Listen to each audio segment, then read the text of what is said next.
गुरु पूर्णिमा के इस महान पावन पर्व पर शिष्य जहाँ भी होता है वहाँ अपने भावों का, अपनी श्रद्धा का, अपने विश्वास का, अपने आप को सौंपने का भाव गुरु के चरणों में समर्पित करता है।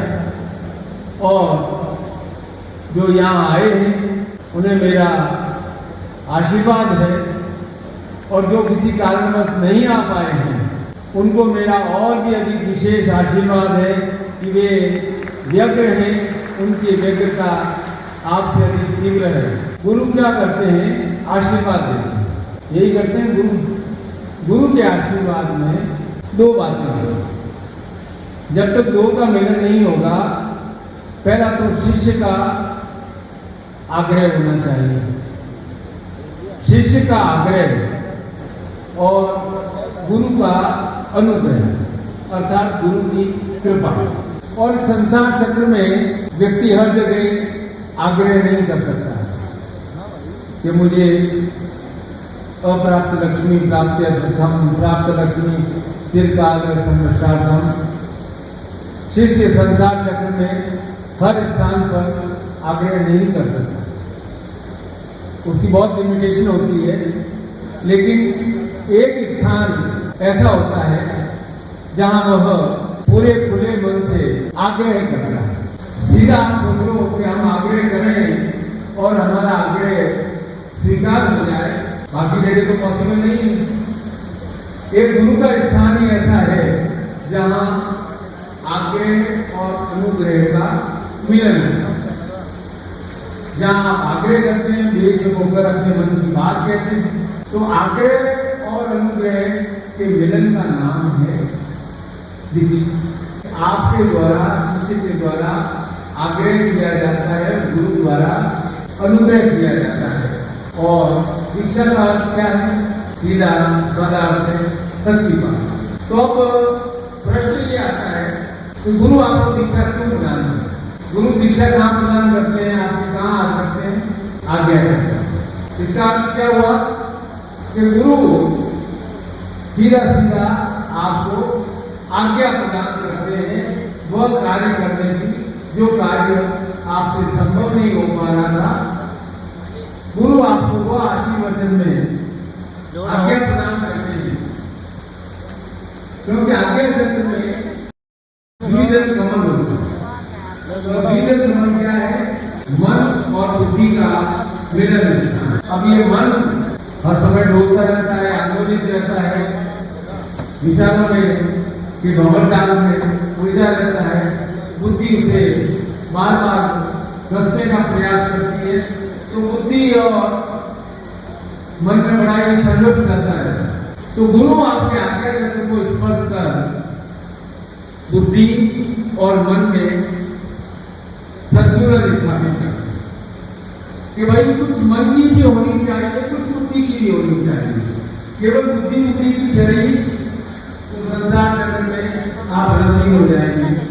केवल मन ही मन की चली तो संसार में आप निरंकुश हो जाएंगे, कोई अंकुश नहीं रहेगा। आज मेरा आदेश है केवल मन की ही मत होने और केवल बुद्धि की भी मत होने। कि हम मन की ही करें, बुद्धि का उपयोग भी नहीं करें, या ऐसा हो तो बुद्धि का उपयोग करें, केवल मन का उपयोग भी नहीं करें। दोनों में समायोजन होना चाहिए। अब क्या है कि ज्यादातर साधक जो होते हैं ना, उनका शक्तिपात को मैं समझा रहा हूँ, आप ध्यान से समझना ताकि कोई पूछे तो आप बता सकें कि आपका शक्ति चक्र जब निचले स्थान पे होता है, मूलाधार से आप ऊपर हो। जब मूलाधार चक्र में आप होते हो, आप अर्थात आपका प्राण, आपकी शक्ति, तो आप चाहे गुरु के पास बैठे हुए कोई स्थान में, मंदिर में बैठे हुए, कहीं भी बैठे हो, बैठे बैठे अपने धंधे, व्यापार, घर गृहस्थी का सोचने लग जाता है। इसलिए गुरु मूलाधार से ऊपर उठता है, क्योंकि मूलाधार लगाने का अर्थ है कि शरीर की इच्छा पूरी हो गई, शरीर जो चाहता है वो पूरा हो गया, भोजन मिल गया, नींद आ गई और जीवन चल रहा है। लेकिन गुरु शक्ति को, क्योंकि केवल भोजन ग्रहण करना ही तो जीवन का उद्देश्य नहीं है। जीवन का उद्देश्य है, जो इस शिविर का मैंने नाम रखा है, जीवन का उद्देश्य क्या है? सौभाग्य और कीर्ति। तो सौभाग्य और कीर्ति के लिए, मृत्योर्मा अमृतमय की स्थिति के लिए क्या करें कि आपके चक्र को मूलाधार से स्वादिष्ट स्थान तक पहुंच गया, मणिपुर चक्र तक पहुंच चुके हैं। अब मैं अपने गुरु, अपने अनुग्रह से उसको विशुद्ध चक्र तक पहुंचाने का प्रयास करें। फिर आगे जब एक बार आपके इस अनाथ चक्र तक आपको केवल आप मूलाधार से उठ गए, स्वादिष्ठान से उठ गए, मणिपुर से उठ गए हैं, अपनी शक्ति को अनाथ चक्र तक पहुंचाना है। उसके लिए आपको विशेष प्रयास करना है। उसके बाद विशुद्ध चक्र का और आज्ञा चक्र का मैं ध्यान रखूंगा। आपको केवल एक स्टेप बढ़ना है कि आपको अपना शरीर के चक्र में शक्ति को, अपनी एनर्जी को, अपनी ऊर्जा को कहां पहुंचाना है? मणिपुर चक्र तक पहुंचाना है। स्वादिष्ठान से मणिपुर चक्र तक कितनी कार्य करनी है? अब आप मुझे बताओ, अनाथ चक्र तक आपकी शक्ति पहुंच गई, अनाथ चक्र के अनुसार हृदय का आपको वहां अपनी ऊर्जा को हृदय तक पहुंचाना है।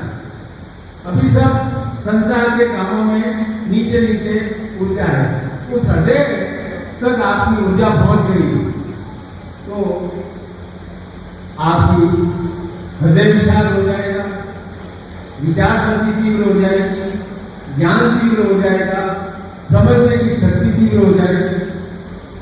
अब नाभि चक्र से आगे मणिपुर चक्र में जो कैद है उसे आगे कैसे पहुंचाया जाए? तो ऊंचा है वह यात्रा कैसे करती है? वहां के और तो कोई शक्ति के रूप में माध्यम है नहीं। हमें अपनी ऊर्जा को श्वास के द्वारा ऊपर उठाना है। तो इसके लिए आपको प्रयास करना है। बार बार जब मैं कहता हूं कि आप कपालभाति करो, भस्त्रिका करो, तो आप बोलते कभी कि मैं योग करने का नहीं कह रहा हूं, मैं योग से ऊपर की बात कह रहा हूं। मैं केवल सूर्य नमस्कार की बात नहीं कर रहा हूं, मैं उससे ऊपर की बात कर रहा हूं कि हम हमारे श्वासों के चक्र के द्वारा हमारी शक्ति को ऊपर हृदय तक कैसे पहुंचाएं। तो बहुत सरल उपाय है, या तो कपालभाति करो या भस्त्रिका करो। सिंपल एक 10 सेकंड का मैं उदाहरण देकर के समझाता हूँ कि किस प्रकार आपको करना है। चाहे आप 10 साल के हो, चाहे आप 25 साल के हो, चाहे 60 साल के हो, ये सब लिखा है कि आप देखते हो कि ब्लड प्रेशर वालों को नहीं करना चाहिए, उसको नहीं करना चाहिए, सबको करना चाहिए। बस करना क्या है आपको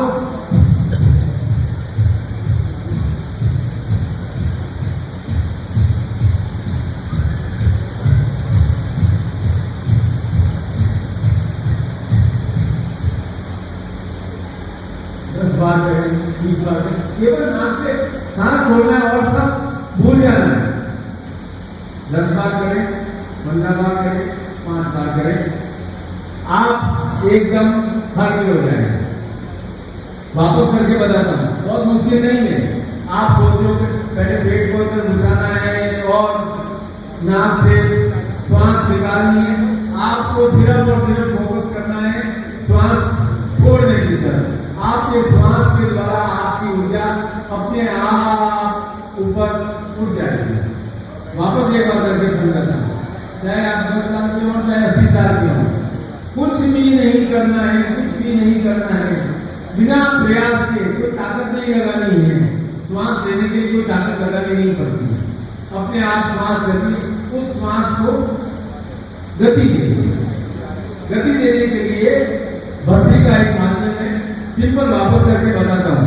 तो करना क्या है, मैं वापस बहुत प्रेम के साथ आज समझा रहा हूँ, बहुत आनंद के साथ, बहुत तकिए का सहारा लेकर के, गद्दे का सहारा लेकर के, सोफे पे बैठे, कुर्सी पे बैठे, कुछ करना नहीं है। नहीं करने में भी बहुत कुछ करना है।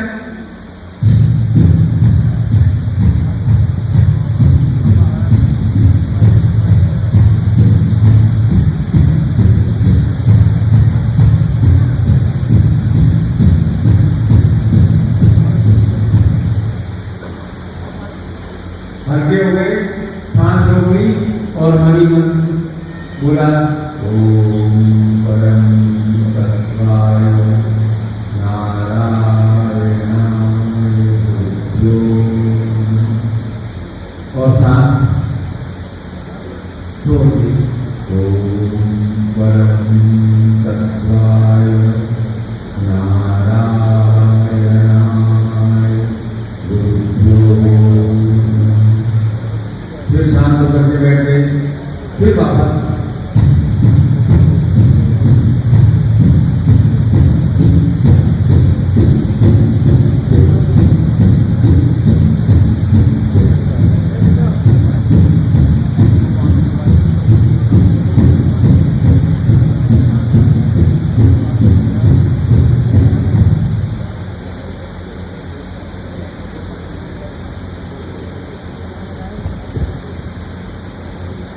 मनी मन उच्चारण कर रहे हैं। ओम परम तत्वाय नारायणाय गुरुभ्यो। ये क्रिया बहुत सरल रूप में करना, फोर्स देना ही नहीं, किसी भी रूप में फोर्स नहीं देना है। आपकी एनर्जी श्वास के माध्यम से ही यात्रा करती है। जिस दिन श्वास रुक जाता है, ओम शांति अब आपको चाहिए जीवन में शांति। ओम शांति नहीं चाहिए, शांति चाहिए ना, कि ओम शांति जब कोई मैसेज आता है तो आप ओम शांति। मैं चाहता हूँ मेरे शिष्यों के जीवन में शांति आए, सुख चैन की नींद आए। तो हमें हमारी ऊर्जा को विशुद्ध चक्र तक, अनाथ चक्र तक पहुंचाना है। और फिर आज्ञा चक्र को मैं स्पर्श कर आपकी शरीर के चक्रों को, शक्ति को जागृत कर दूंगा। ये कोई कुंडली जागरण की विद्या नहीं है कि कुंडली जागरण की विद्या होते ही एकदम मेरे को भूत भविष्य दर्शन हो जाएगा। आप शरीर से हल्के हो जाएंगे, वजन चाहे उतना ही रहे, आप अपने आप को हल्का अनुभव करेंगे। और ये क्रिया जब भी मूड आए, गुरु का नाम ले लो, 10-20 सेकंड तक ये किया,